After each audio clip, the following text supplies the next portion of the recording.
Algo interesante que estoy viendo justamente ahorita en ginecología y obstetricia es justamente cómo se forman las diversas estructuras, tanto femeninas como masculinas,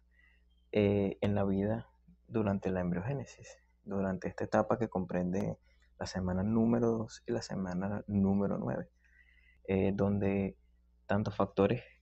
hormonales como factores genéticos también predisponen a conformar el sexo definitivo del nuevo ser. Por lo tanto, me es de mucha impresión volverme a ver con este tipo de temas, ya que lo estudié en biología hace unos años, en los primeros años de carrera. Y bueno, quiero compartirles como tal esta mínima explicación aquí sobre como tal la formación de los genitales, tanto internos como externos, y una gran diferencia, porque como tal los genitales internos sí tienen como que un sexo prefijado para saber qué estructuras van a formar, si son femeninos o masculinos, a diferencia de los genitales externos que no tienen ese como tal, no podemos decir que diversas estructuras van a formar un feto masculino o un feto femenino, porque todo parte de una misma estructura. Es decir, no hay dos estructuras diferentes y una va a involucionar y otra va a seguir proliferando. No, en los genitales externos es una situación muy diferente a la situación con los genitales externos. Como tal, en los genitales externos, todo parte desde este proceso, tanto del proceso de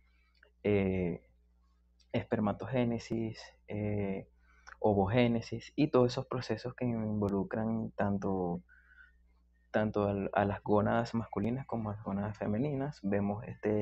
como tal cómo es el embrión femenino y masculino,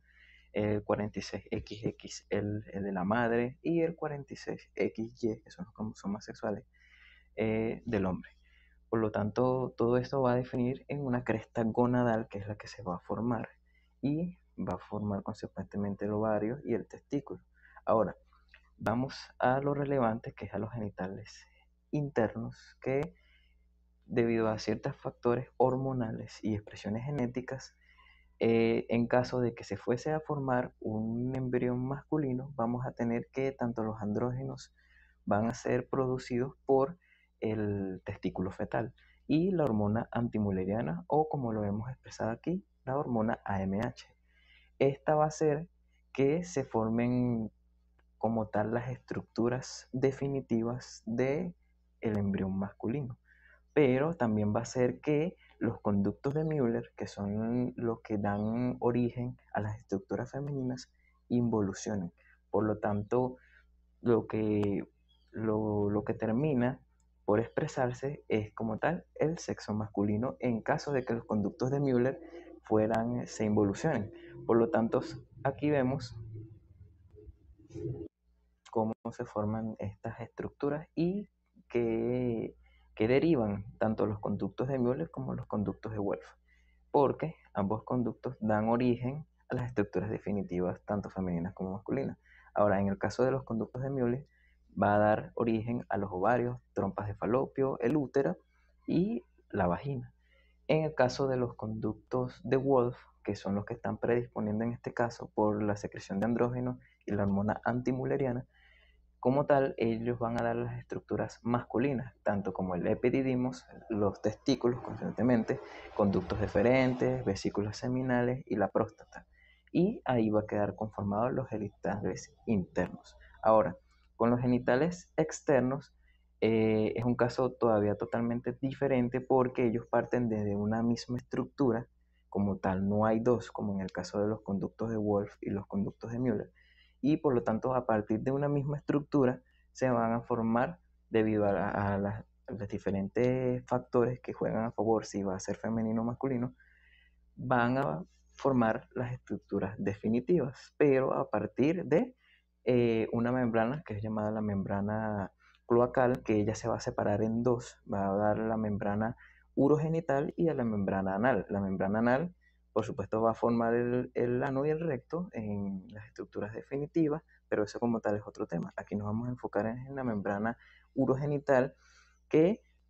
En parte se va a formar también diversas estructuras, como tal aquí no está detallado, pero si observamos esta imagen,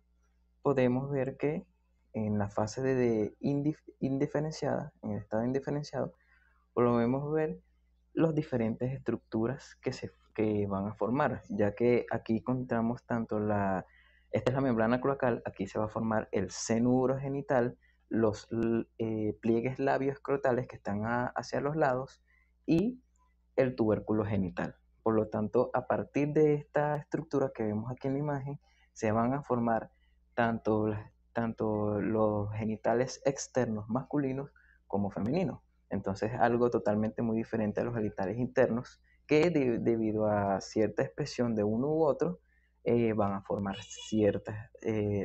los genitales internos femeninos o masculinos. Aquí en este caso, vamos a ver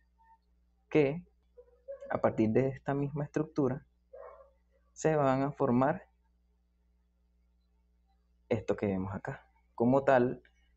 debido a la secreción de andrógenos y de hormona antimuleriana, debido a ese proceso, parte de esta estructura, por lo menos de la parte del tubérculo genital, que es esta prolongación en la parte superior del seno urogenital, se va a formar lo que es el falo. Y posteriormente se va a formar el pene y el glande y las estructuras internas como el cuerpo esponjoso y el cuerpo cavernoso.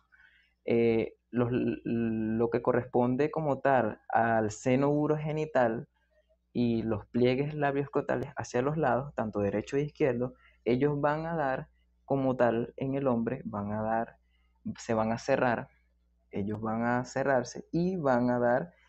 lugar a las bolsas escrotales que en un futuro van a contener a los testículos, ya esas estructuras que están formadas internamente a partir de los conductos de Wolff.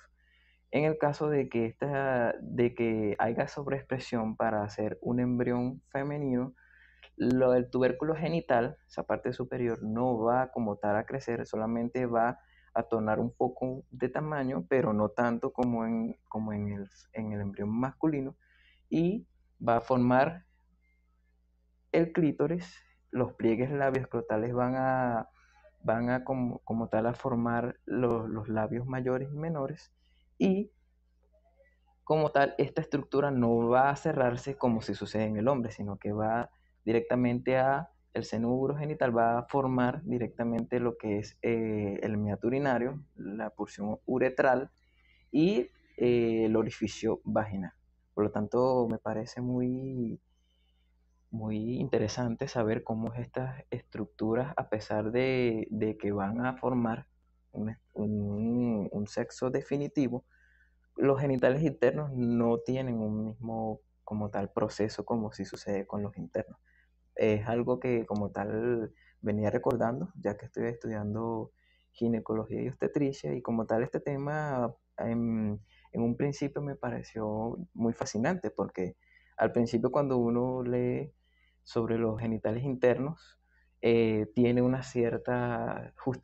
tiene justificación como tal que involucione una estructura y se sobreexprese otra. Pero en los genitales externos no sucede eso, por lo tanto eso para mí fue lo más fascinante y quise compartirlo con ustedes.